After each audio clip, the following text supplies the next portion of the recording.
ховатися, скажімо так, от, за жіночою юбкою і бігти, скажімо так, з країни. Нам збудували не країну, а такий насос, який щось там качає.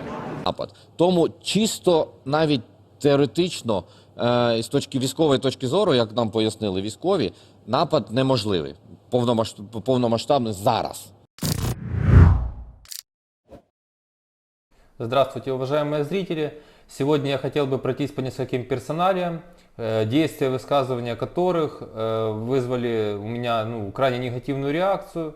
Но это не что-то личное, это скорее отношение ко всему украинскому народу, к избирателям Зеленского, к избирателям слуг народа, короче, к избирателям нашей власти.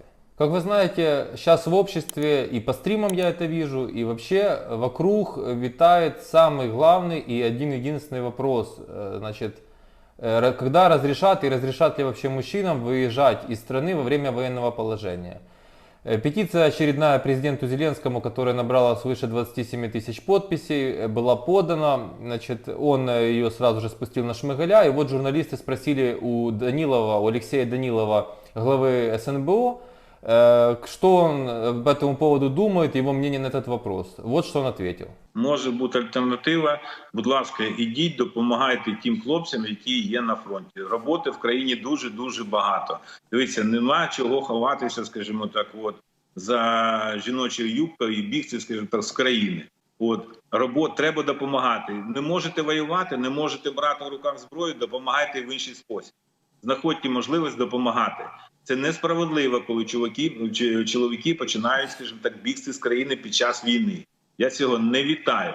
Інша справа, там троє, у нас є певні, скажімо так, от речі, які записані. От коли ми всі будемо виконувати всі ці наші нормативно-правові акти, будемо виконувати Конституцію і закони, дуже швидко стане все на свої місця. І вигадувати, що через петицію вас можуть відпускати, послухайте, так не можна. Роботи в нашій країні більш ніж достатньо, роботи для фронту. Не можете на фронті, на іншому фронті працюєте. Допомагайте. Навіть якщо ви десь працюєте, сплачуєте податки, це так само велика допомога для нашої країни. А ви зараз хочете збігти туди і там будете влаштуватися на роботу і будете там платити податки? Несправедливо. Таке питання суперечливе для багатьох із українців. Я хочу его ответ прокомментировать. Очень легко делать такие заявления, когда вы находитесь под государственной охраной и на гособеспечении. Второй вопрос. Мне сказали, что два сына Данилова, оба находятся за границей и выехали незадолго до войны. Я думаю, он это должен прокомментировать, а потом учить жизни всех остальных граждан Украины. Кто-то может воевать, кто-то не может воевать, совершенно верно. Значит, по поводу того, что много работы, это неправда, потому что работы, конечно, если можно назвать то, где платят 5000 гривен, и не потому что бизнесмены такие бармалеи, а потому что больше нет возможности платить 5 или 10 тысяч гривен. Вряд ли этим будет доволен гражданин Украины. Кроме того, Конституция, права и свободы человека, Конституция это выше всех законов, поэтому она явно здесь не соблюдается. И это действительно вопрос, который очень сейчас тревожит общество. И я тут не хочу как-то лично зацепить Данилова, потому что вы прекрасно знаете по моим предыдущим видео и высказываниям, что были вопросы, где я его поддерживал. Но такой тон, который он выбрал по отношению к гражданам Украины, и, кстати говоря, Данилова мы не выбирали, Данилов это не избирательная должность, он совершенно неуместен и совершенно не оправдан. И не думаю, что кому-то вообще его ответ понравился.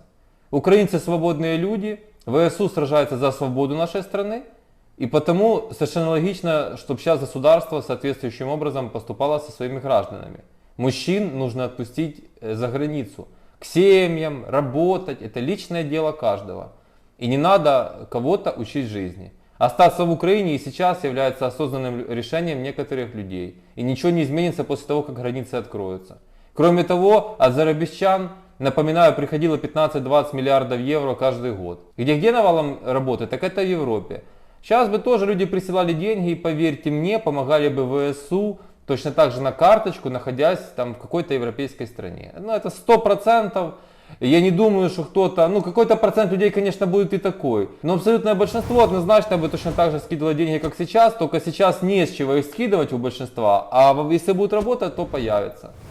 Напишите в комментариях, что вы думаете по этому поводу, по этим высказываниям Данилова. Дальше идем. Прогнозируем, Ирина Венедиктова назначена послом Украины в Швейцарии. Она спокойно поедет кайфовать в прекрасную, сытую Женеву, где нет воздушных тревог, где вокруг очень богатые люди, где крутятся все деньги мира, можно сказать. Я за нее очень рад.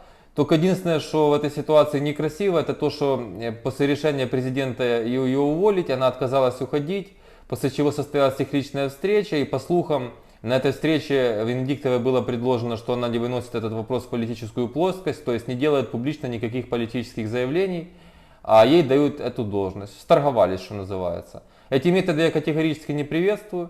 Мотив Зеленского, скорее всего, был такой, что не нужно создавать этот общественный резонанс, и чтобы это не помешало, ну, чтобы западные страны на это не обратили внимания, это не мешало поставкам оружия. Тогда у меня, если это так, тогда возникает вопрос, почему президента волнует этот вопрос, а Венедиктова готова ради карьерных своих вещей во время войны устраивать вот эти вот публичные вещи. Тем более, любой стажер разберется, что она свою работу не выполнила даже на 3 балла. Так что это все вопросы, но я очень рад, что можно провалить работу в Генеральной прокуратуре, неся ответственность за жизнь и судьбу тысяч людей, законно, незаконно осужденных, и там много дел по предательству Родины, по всему остальному, по серьезной коррупции. Можно провалиться и уехать благополучно жить в Женеву. Понимаете, а можно велосипед украсть и сесть в тюрьму, или вот как Данилов говорит, закрыли мужчин и все, и правильно.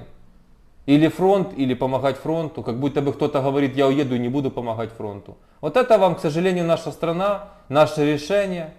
И, как я уже много раз вам говорил, здравым смыслом здесь и не пахнет. Дальше идем. Давид Арахамия. Значит, есть такой предприниматель и, можно сказать, налоговый активист, активист по налоговым реформам, Павел Себастьянович, он тоже ведет свой YouTube-канал. И вот мне сбросили, он там рассказал историю, как он в Фейсбуке тегнул Арахамию и написал пост о конкретных действиях, которые нужно сделать сейчас, во время войны, налоговых действий, для того, чтобы улучшить ситуацию. И оказалось, он с этим Арахамией знаком, и я так понял, он ожидал такой реакции, что давайте встретимся, давайте мы примем к рассмотрению ваши предложения. А Арахамия ему ответил, что, мол, становитесь властью, берите власть, делайте, что хотите. Вот такая ситуация. То есть вместо того, чтобы как-то прислушаться, хотя бы для показухи уже войти в какой-то диалог, он сказал просто, мы будем делать то, что мы хотим. Будете вы властью, будете делать то, что вы хотите. Как будто бы Себастьянович или я, или любой другой человек, или там Балашов, который сейчас заикается о кардинальных налоговых, там, либертарианских, ультралиберальных, называйте как хотите, реформах, он для себя что-то просит, а не для того, чтобы Украина была успешной. А успешность подразумевает и активную военную подготовку, и успешность нашей армии, и независимость наша, что самое главное, вообще и в этой ситуации тем более. То есть, если прочитать между строк, то Арахамия открыто признал, что он пошел туда заниматься своими личными делами. Ну, для меня это и не было секретом. Это тот самый Арахамия, который был порохоботом раньше, тот самый Арахамия, который во время АТО со штанов вылазил в Николаеве, лишь бы в какую-то тему завязаться волонтерскую, какую-то, где крутятся бабки. Никогда я его не считал и не буду считать бизнесменом, никакой он не бизнесмен, не предприниматель. По слухам, тот бизнес, который они там вчетвером или впятером продали за $200 миллионов, а Арахамия является прямым соратником президента и на всех ключевых видеообращениях президента стоит с ним рядом. Я хочу спросить, президент много раз говорил фразу «податки повинні платити всі». Арахамия заплатил со своей доли податки в Украине? Нет, не заплатил. Эта сделка была проведена вне экономической зоны Украины, вне украинской юрисдикции. Поэтому все равны, но кое-кто равнее у нас, как всегда. Да как бы я не любил Бигуса, советую всем посмотреть их видео про Николая Тищенко. Как Николай Тищенко готов платить любые бабки за пиар, за военный пиар. То есть я это называю пиар на крови. Волонтерство свое показушное. Ну ему нравится, наверное, роль клоуна. Ему все сходит с рук.